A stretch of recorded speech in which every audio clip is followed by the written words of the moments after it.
ಪ್ರತಿಪಕ್ಷಕರೇ, ಕರ್ನಾಟಕ ರಾಜ್ಯದ ಸರ್ಕಾರ ನಿಮ್ಗೆಲ್ಲ ಗೊತ್ತಿರೋ ಹಾಗೆ ಯಾರೆಲ್ಲ ರಾಜ್ಯಾದ್ಯಂತ ಪ್ರಥಮ ದರ್ಜೆ ಕಾಲೇಜುಗಳಲ್ಲಿ ಮಹಿಳಾ ಅತಿಥಿ ಉಪನ್ಯಾಸಕರಾಗಿ ಕೆಲಸವನ್ನು ಮಾಡ್ತಾ ಇದ್ದಾರ ಅವ್ರಿಗೆಲ್ಲ ಒಂದು ಸಿಹಿ ಸುದ್ದಿಯನ್ನ ಕೊಟ್ಟಿದೆ. ಅದೇನಪ್ಪಾ ಅಂತ ಹೇಳಿದ್ರೆ, ಏನು ಹಿಂದೆ ಇದ್ದಂತ ಮಾತೃತ್ವ ರಜೆ ಇತ್ತೋ ಆ ದಿನಗಳನ್ನ ಈಗ ಎಕ್ಸ್ಟೆಂಡ್ ಮಾಡಿದೆ. ಹಾಗಾದ್ರೆ ಮಾತೃತ್ವ ರಜೆಯನ್ನ ಮಹಿಳಾ ಅತಿಥಿ ಉಪನ್ಯಾಸಕರಿಗೆ ಎಷ್ಟನ್ನ ಎಕ್ಸ್ಟೆಂಡ್ ಮಾಡಿದ್ದಾರೆ, ಹಿಂದೆ ಎಷ್ಟಿತ್ತು, ಮತ್ತೆ ಗವರ್ನಮೆಂಟ್ ಪರ್ಮನೆಂಟ್ ಮಹಿಳಾ ಉಪನ್ಯಾಸಕರಿಗೆ ಅಥವಾ ಫ್ಯಾಕಲ್ಟಿಗೆ ಎಷ್ಟಿದೆ, ಈ ಎಲ್ಲ ವಿಚಾರನ ಇದರಲ್ಲಿ ನಾನು ನಿಮ್ ಜೊತೆ ಹಂಚ್ಕೊಳಕ್ ಹೋಗ್ತಾ ಇದ್ದೀನಿ. ನೀವೇನಾದ್ರು ಫಸ್ಟ್ ಟೈಮ್ ನನ್ನ ಚಾನಲ್ ಬಂದು ಸಬ್ಸ್ಕ್ರೈಬ್ ಆಗದೆ ವಿಡಿಯೋ ನೋಡ್ತೀರಾ, ದಯವಿಟ್ಟು ಸಬ್ಸ್ಕ್ರೈಬ್ ಮಾಡ್ಕೊಳ್ಳಿ, ಆ ಮೂಲಕ ಸಪೋರ್ಟ್ ಮಾಡ್ತೀರಿ. ಜೊತೆಗೆ ನಾನ್ ಮಾಡ್ತಕ್ಕಂತ ಈ ರೀತಿಯ ಇನ್ಫಾರ್ಮೇಟಿವ್ ವಿಡಿಯೋಗಳು ನಿಮಗ್ ಬಂದು ತಕ್ಷಣ ತಲುಪಬೇಕು ಅಂತ ಹೇಳಿದ್ರೆ ಪಕ್ಕದಲ್ಲಿ ಇರೋ ಬೆಲ್ ಬಟನ್ ಕ್ಲಿಕ್ ಮಾಡಿ ಆಲ್ ಅಂತ ಸೆಲೆಕ್ಟ್ ಮಾಡಿ. ಪ್ರೀತಿವೀಕ್ಷಕರೇ, ಪ್ರಕೃತಿಯಲ್ಲಿ ಹೆಣ್ಣು ತುಂಬಾ ವಿಶೇಷ.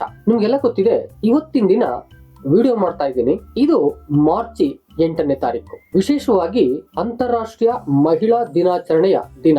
ಆ ಹಿನ್ನೆಲೆಯಲ್ಲಿ ನನ್ನ ತಾಯಿಯನ್ನ ಹೊಂದಿಕೊಂಡಂತೆ ಈ ಜಗತ್ತಿನ ಎಲ್ಲಾ ಮಹಿಳಾ ಕುಲಕ್ಕೆ ಅಂತಾರಾಷ್ಟ್ರೀಯ ಮಹಿಳಾ ದಿನಾಚರಣೆಯ ಶುಭಾಶಯಗಳನ್ನ ಈ ಮೂಲಕ ತಿಳಿಸ್ತಾ ಇದ್ದೀನಿ. ಅದ್ರ ಜೊತೆಗೆ ಈ ವಿಡಿಯೋ ವಿಶೇಷ ಅಂತ ಅನ್ಸುತ್ತೆ, ಪ್ರತಿಯೊಬ್ಬರು ಕೂಡ ತಲುಪಲಿ, ದಯಮಾಡಿ ಶೇರ್ ಮಾಡಿ. ಕರ್ನಾಟಕ ರಾಜ್ಯದ ಏನು ಮಹಿಳಾ ಅತಿಥಿ ಉಪನ್ಯಾಸಕರಿದ್ದಾರೋ ಅವ್ರಿಗೆ ಮಾನ್ಯ ಸಿದ್ದರಾಮಯ್ಯ ಅವರು 26-27ನೇ ಬಜೆಟ್ ಅನ್ನ ಏನು ಮಾರ್ಚ್ 6ನೇ ತಾರೀಕು ಸಬ್ಮಿಟ್ ಮಾಡಿದ್ರು, ಆ ಸಂದರ್ಭದಲ್ಲಿ ಈ ಮಹಿಳಾ ಅತಿಥಿ ಉಪನ್ಯಾಸಕರಿಗೆ ಈ ಮಾತೃತ್ವ ರಜೆಯನ್ನ 90 ದಿನಗಳನ್ನ ನಾವು ನೀಡ್ತಾ ಇದ್ದೀವಿ ಎಂಬುದಾಗಿ ಹೇಳಿಕೆಯನ್ನ ಕೊಟ್ಟಿದ್ದಾರೆ. ಅದು ಈಗ ಡಿಸಿ ಕಡೆಯಿಂದ ಆರ್ಡರ್ ಆಗಿ ಬರಬೇಕು ಅಷ್ಟು ಉಳ್ಕೊಂಡಿದೆ.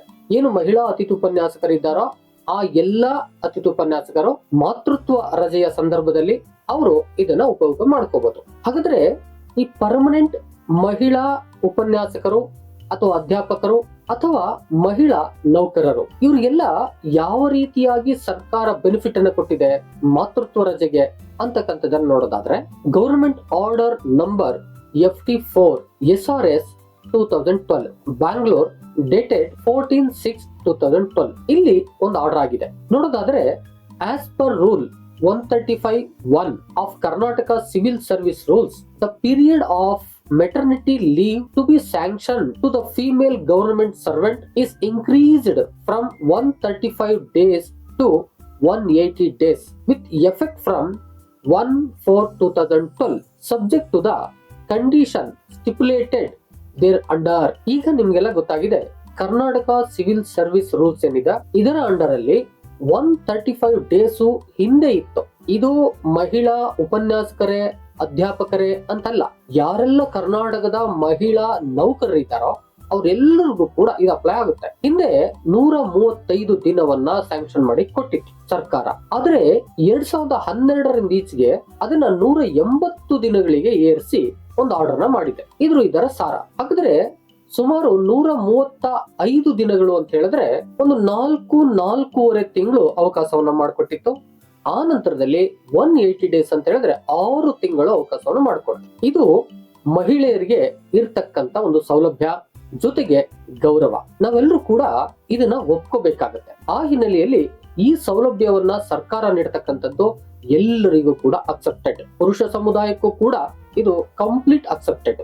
ಆ ರೀತಿ ನೋಡುವಂತ ಸಂದರ್ಭದಲ್ಲಿ ಈಗ ಏನು ಈ ಅತಿಥಿ ಉಪನ್ಯಾಸಕರಿಗೆ ಅಂದ್ರೆ ಮಹಿಳಾ ಅತಿಥಿ ಉಪನ್ಯಾಸಕರಿಗೆ 90 ಡೇಸ್ ಅನ್ನ ಕೊಟ್ಟಿದೆಯೋ, ಅಂದ್ರೆ 3 ತಿಂಗಳನ್ನ ಕೊಟ್ಟಿದೆಯೋ, ಈ 3 ತಿಂಗಳು 6 ತಿಂಗಳು ಅಂತ ಹೇಳಿದ್ರೆ ಏನು ಗವರ್ನಮೆಂಟ್ ನೌಕರಿದ್ದಾರೋ ಅವ್ರಿಗೆ 6 ತಿಂಗಳು, ಏನು ಮಹಿಳಾ ಅತಿಥಿ ಶಿಕ್ಷಕರು ಅತಿಥಿ ಉಪನ್ಯಾಸಕರು ಅಂತಿದ್ದಾರೋ ಅವ್ರಿಗೆ 3 ತಿಂಗಳು. ಇಲ್ಲಿ ಗಮನಿಸಬೇಕಾದಂತ ಒಂದ್ ಅಂಶ ಅಂತ ಹೇಳಿದ್ರೆ, ಮಹಿಳೆಯರೇ ಆದ್ರೆ ಸರ್ಕಾರಿ ನೌಕರರಲ್ಲದ ಅತಿಥಿ ನೌಕರರು ಅಂದ್ರೆ ಅತಿಥಿ ಉಪನ್ಯಾಸಕರು, ಟೀಚರು. ಈ ಹಿನ್ನೆಲೆಯಲ್ಲಿ ನಮ್ಗೆ ಬೇಕಾಗಿರ್ತಕ್ಕಂಥದ್ದು ಬಹುತೇಕವಾಗಿ ಮಹಿಳೆಯರು.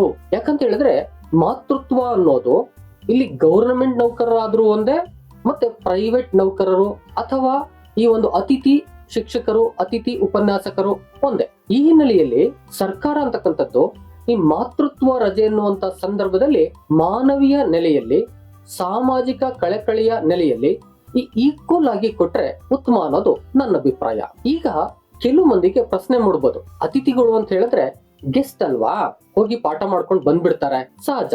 ಆದ್ರೆ ಇತ್ತೀಚಿನ ಅತಿಥಿ ಉಪನ್ಯಾಸಕರು, ಅತಿಥಿ ಶಿಕ್ಷಕರು ಅಂತ ಏನು ನಾವು ಕರಿತಾ ಇದೀವೋ ಇವ್ರನ್ನ ಪೂರ್ಣಕಾಲಿಕ ಅತಿಥಿ ಉಪನ್ಯಾಸಕರು ಅಂತ ಮಾಡಿದ್ದಾರೆ. ಇನ್ನು ಅರೆಕಾಲಿಕ ಅತಿಥಿ ಉಪನ್ಯಾಸಕರು, ಅರೆಕಾಲಿಕ ಶಿಕ್ಷಕರು ಅವ್ರು ಬೇರೆ ಇದ್ದಾರೆ. ಹಾಗಾದ್ರೆ ಅರೆಕಾಲಿಕ ಅತಿಥಿ ಉಪನ್ಯಾಸಕರಿಗೆ ಇದು ಎಲ್ಲೋ ಒಂದ್ ಕಡೆ ಸಮಂಜಸ ಅಂತ ಅನಿಸ್ಬೋದು. ಯಾಕಂತ ಹೇಳಿದ್ರೆ ಒಂದೆರಡು ಪೀರಿಯಡ್ಗಳಿದ್ರೆ ಹೋಗ್ತಾರೆ, ಪಾಠ ಮಾಡ್ಕೊಳ್ತಾರೆ, ಬರ್ತಾರೆ ಮತ್ತು ಮಕ್ಕಳ ಪೋಷಣೆಯನ್ನು ಮಾಡ್ತಾರೆ. ಆದ್ರೆ ಪೂರ್ಣಕಾಲಿಕ ಅತಿಥಿ ಉಪನ್ಯಾಸಕರಿದ್ರೆ ಅವ್ರೇನ್ ಮಾಡೋದು? ಕಂಪ್ಲೀಟ್ ಅವ್ರ ಪಾಠ ಪ್ರವಚನಗಳೆಲ್ಲ ಮುಗಿಯೋ ತನಕ ಅಲ್ಲೇ ಇರ್ಬೇಕಾಗತ್ತಲ್ಲ. ಅವ್ರಿಗೆ ಎಷ್ಟು ಅವರ್ಸ್ ಜಾಸ್ತಿ ಕೊಟ್ಟಿರ್ತಾರೋ ಅಷ್ಟೆಲ್ಲವೂ ಕೂಡ ಅವ್ರು ಮುಗಿಸ್ಕೊಂಡ್ ಬರ್ಬೇಕಾಗತ್ತಲ್ಲ.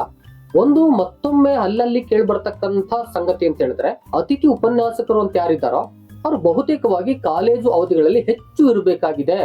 ಇದು ಕೂಡ ಅಲ್ಲಲ್ಲಿ ಕೇಳ್ಬರ್ತಕ್ಕಂಥ ಒಂದು ವಿಚಾರ ಆಗಿದೆ ಇತ್ತೀಚೆಗೆ. ಹಾಗಾದ್ರೆ ಕಾಲೇಜ್ ಅವಧಿನಲ್ಲಿ ಹೆಚ್ಚು ಇರ್ಬೇಕಾದ್ರೆ ಅವರು ಮಕ್ಕಳ ಪೋಷಣೆಗೆ ಬೇಕಾದಂತ ಅವಧಿಯನ್ನ ಹೇಗೆ ಕೊಡಕ್ಕಾಗತ್ತೆ?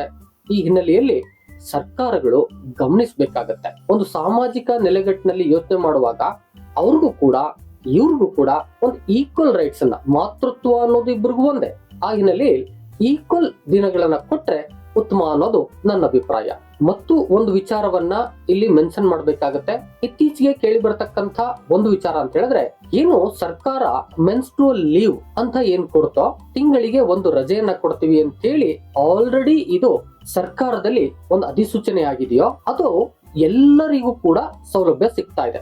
ಈ ಹಿನ್ನೆಲೆಯಲ್ಲಿ ನೋಡುವಾಗ ಸರ್ಕಾರ ಹೇಳಿತ್ತು ಪ್ರೈವೇಟ್ಗೂ ಕೂಡ ಇದನ್ನ ನಾವು ಕಂಪಲ್ಸರಿ ಮಾಡ್ತೀವಿ, ಇದು ಎಲ್ಲಾ ಮಹಿಳೆಯರಿಗೆ ಗೌರವವನ್ನ ಸಲ್ಲಿಸ್ತಕ್ಕಂತ ಒಂದು ವಿಚಾರ ಎಂಬುದಾಗಿ ಹೇಳಿಕೆ ನೀಡಿತು. ಆದ್ರೆ ಪ್ರೈವೇಟ್ ಕಾಲೇಜ್ಗಳಲ್ಲಿ ಅಥವಾ ಪ್ರೈವೇಟ್ ಸಂಸ್ಥೆಗಳಲ್ಲಿ ಏನ್ ನಡೀತಿದೆ ಅಂತಕ್ಕಂಥದ್ದು ಗೊತ್ತಿಲ್ಲ. ಆದ್ರೆ ಏನು ಗೌರ್ನಮೆಂಟ್ ಕಾಲೇಜ್ಗಳಿದೆಯೋ, ಈ ಗೌರ್ನಮೆಂಟ್ ಸೆಕ್ಟರ್ ಆಫೀಸ್ಗಳಿದಾವೋ ಅಲ್ಲಿ ಈ ಒಂದು ಮೆಟರ್ನಿಟಿ ಲೀವ್ ಸಿಗ್ತಾ ಇದೆ. ಒಂದು ದಿನದ ಒಂದು ಲೀವ್ ಅನ್ನ ಆ ಒಂದು ಮಹಿಳೆಯರು ಬಳಸ್ಕೋಬಹುದಾಗಿದೆ. ಆದ್ರೆ ಇಲ್ಲಿ ಸಮಸ್ಯೆ ಇರೋದು ಅತಿಥಿ ಶಿಕ್ಷಕರು, ಅತಿಥಿ ಉಪನ್ಯಾಸಕರು ಅನ್ನುವಂತ ಸಂದರ್ಭದಲ್ಲಿ ಅಲ್ಲಲ್ಲಿ ಕೇಳಿ ಬರತಕ್ಕಂತ ವಿಚಾರ ಅಂದ್ರೆ, ಅತಿಥಿ ಉಪನ್ಯಾಸಕರು ಶಿಕ್ಷಕರಿಗೆ ಈ ಮೆನ್ಸ್ಟ್ರುವಲ್ ಲೀವ್ ಇಲ್ಲ ಅಂತಕ್ಕಂತ ಒಂದು ಮಾಹಿತಿ ಕೇಳಿ ಬರ್ತಿದೆ. ಈ ದಿಸೆಯಿಂದಾಗಿ ನಾವು ಈ ಒಂದು ಮಹಿಳಾ ದಿನಾಚರಣೆಯ ಹಿನ್ನೆಲೆಯಲ್ಲಿ ಇಂದು ಏನನ್ನ ಕೇಳ್ಕೋಬಹುದು ಅಂತಕ್ಕಂಥ ನೋಡೋದಾದ್ರೆ, ಏನು ಮೆನ್ಸ್ಟ್ರುವಲ್ ಲೀವ್ ಇದೆಯೋ ಅದು ಈ ಗವರ್ನಮೆಂಟ್ ಮತ್ತೆ ಅತಿಥಿ ಇವರಿಬ್ಬರಿಗೂ ಕೂಡ ಒಂದೇ ತೆರನಾಗಿ ಇದ್ರೆ ಉತ್ತಮ ಅಂತಕ್ಕಂಥದ್ದು. ಪ್ರೇಕ್ಷಕರೇ,